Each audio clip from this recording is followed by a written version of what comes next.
Hello, today is Monday, January 3rd, 2022. I'm Joe Schmidt from TC2, and this is Staying Connected. At TC2, we often work with the world's largest buyers of ICT services, but every now and then we have the opportunity to work with smaller mid-market customers and help them buy their technology. Now, mid-market doesn't necessarily mean requirements are less complex, but the dynamics of a procurement are different. Scale matters. So buying technology, if you're not an industry behemoth, it necessitates a different perspective and approach.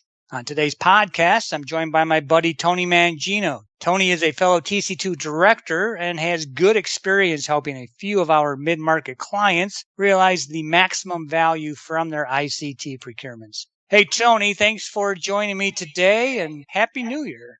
Thanks, Joe. It's good to be back on Staying Connected, and Happy New Year to you. So why don't you start us off by explaining the different perspective and the different approach required for mid-market deals? Sure, you bet. So the key is to manage toward incremental improvement in the commercial structure while still capturing cost reductions. The reality is that most of these mid-market deals include 36-month circuit or service terms, which really constrain the flexibility of the customer to adapt to the needs of their business or to leverage transformational technologies. These take-or-pay type deals are designed to keep you beholden to your incumbent supplier in perpetuity. So the first task is to move away from these circuit and service terms where you can and into an overall revenue commitment framework. In all likelihood, an annual revenue commitment versus a term commitment, which would be ideal, but is likely not achievable considering the size of the deal. You know, that makes perfect sense. But if I'm in this mid-market strata, how do I achieve that incremental improvement? Well, that's a good question. And the answer is the same that we consistently advise our largest, most sophisticated customers who are looking to drive change. You have to approach the market with an RFP. That said, there are some nuances to the approach that are worth mentioning. Okay, so what do you have? Well, first, something that will help is to scale down the requirements in your RFP document. We're not trying to boil the ocean here. Remember, incremental improvement is the name of this game. Next, cast a wide net in terms of the number of suppliers you invite to the RFP. You want to capture as much compliance to your key terms as possible, even if that doesn't all come in one response initially. Be careful to not get caught up in analysis paralysis, though. A triage approach to response evaluation is your friend here. You know, I see that a lot. I try to get our clients to focus on what's really important. Saving money? Yeah, you bet. But also the pain points. You know, those pain points need to be real and they need to be measurable, not just, I don't like that supplier, or I heard from someone who was told by someone else that this happens all the time. Yeah, that's right. Fact-based approach is the way to get what you need for sure. Continuing on, focus on improving, or in some cases, even establishing key business terms. For example, the commitment structure I mentioned earlier, getting an optional renewal year, improving your payment terms, that's a big one these days, and maybe even getting a transition period at the back end or a rate review.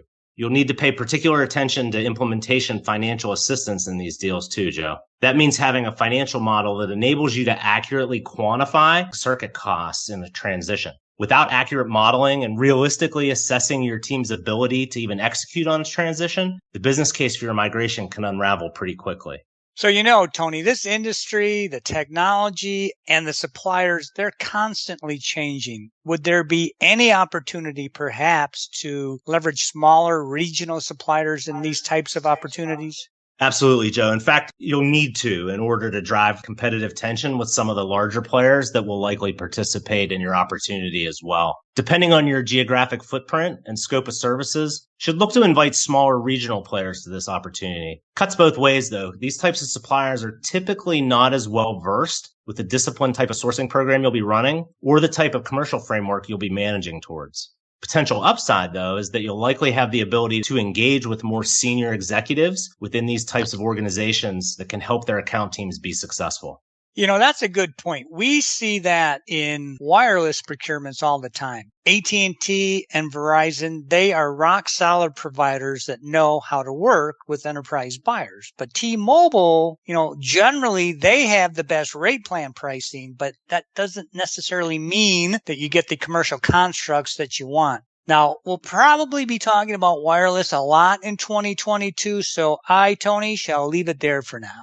Yeah, I think wireless and so many other technologies are going to make a big impact in the year ahead. That's why it's also important to understand both the history with the incumbent provider, what's working and what's not, and the strategic vision for the future of your network. These details will be important when developing the strategy and the narrative and really framing up that opportunity for both incumbents and non-incumbents. Okay, thank you, Tony. This has been a great discussion and a nice way to kick off the new year. If you're a buyer of technology and feel that you may lack the leverage needed to negotiate a market-leading deal, we would love to help you out. So please contact Tony, me, or any of our LB3 and TC2 colleagues by sending us an email or giving us a call. You can also stay current by subscribing to these podcasts, by checking out our websites, and by following us on LinkedIn.